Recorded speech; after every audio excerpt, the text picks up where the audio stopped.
الحمدللہ رب العالمین والصلاة والسلام علی سید الانبیاء والمرسلین نبینا محمد صلی اللہ علیہ وسلم وعلی آلہ وصحبہ اجمعین اما بعد۔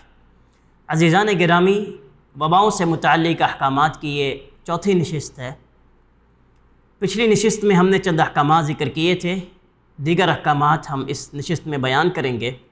اگر کوئی شخص کورونا وائرس کا شکار ہو گیا ہے تو اسے چاہیے کہ وہ لوگوں سے ملنے سے اجتناب کرے، لوگوں سے ہاتھ ملانا، لوگوں کے قریب جانا، کیونکہ لوگوں سے ملنے میں وائرس کے پھیلاؤ کا خدشہ ہے، وائرس کے پھیلاؤ کا خطرہ ہے، اور اس سے اپنے مسلمان بھائی کو تکلیف میں ڈالنا ہے، اور شریعت ہمیں مسلمان بھائی کو تکلیف دینے سے روکتی ہے، منع کرتی ہے۔ تو لہٰذا ہر وہ شخص جو اس وائرس کا شکار ہو چکا ہے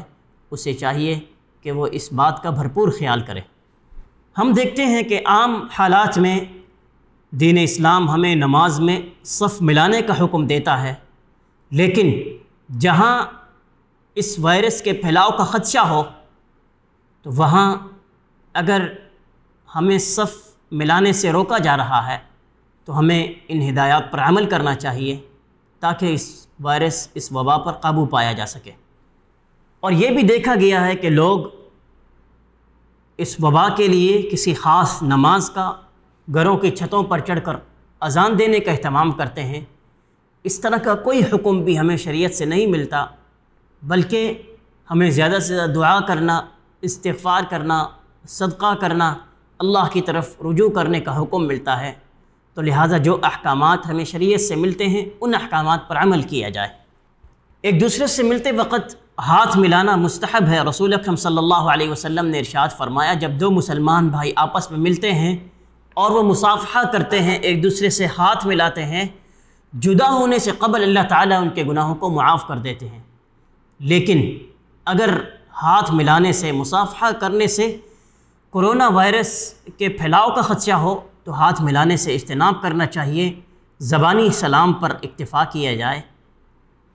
اسی طرح عید پر یا دیگر مناسبات پر ایک دوسرے کو مبارکباد دیتے ہوئے گلے ملنا، اس سے بھی اگر وائرس کے پھیلاؤ کا خدشہ ہو تو اس سے بھی اجتناب کرنا چاہیے تاکہ ہم جلد از جلد اس وبا پر قابو پا سکیں۔ اسی طرح روزوں کا حکم کہ اگر کوئی شخص اس وائرس سے متاثر ہو چکا ہے اور روزہ رکھنا اس کے لیے نقصان کا باعث ہے تو وہ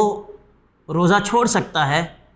اور وہ روزوں کی بعد میں قضا دے گا۔ اللہ تعالیٰ قرآن مجید میں ارشاد فرماتے ہیں فَمَنْ كَانَ مِنْكُمْ مَرِيضًا أَوْ عَلَى سَفَرٍ فَعِدَّةٌ مِنْ أَيَّامٍ أُخَرَ۔ اسی طرح اعتکاف کرنا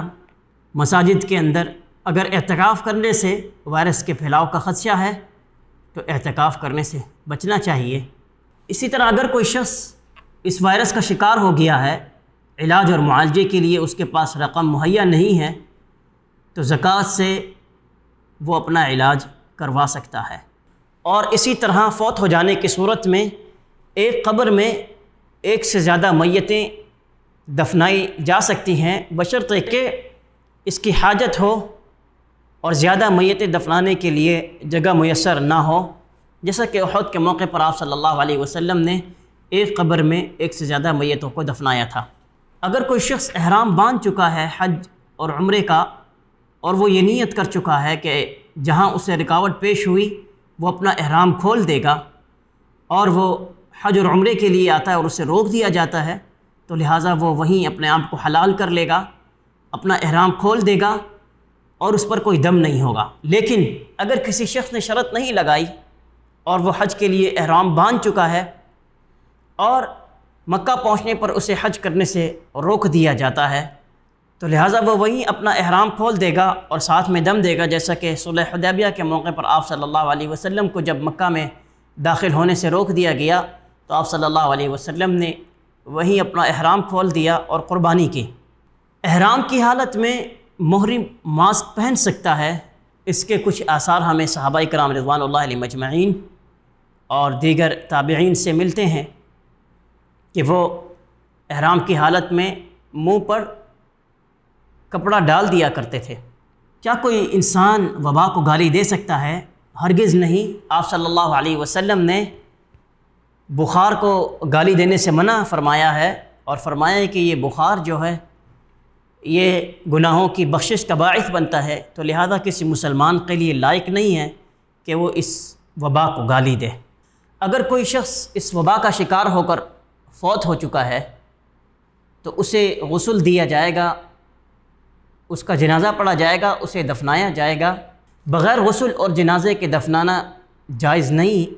بلکہ جس طرح ممکن ہو میت کو غسل دیا جائے اور اس میں جو احتیاطی تدابیر ہیں ان کو اختیار کیا جائے،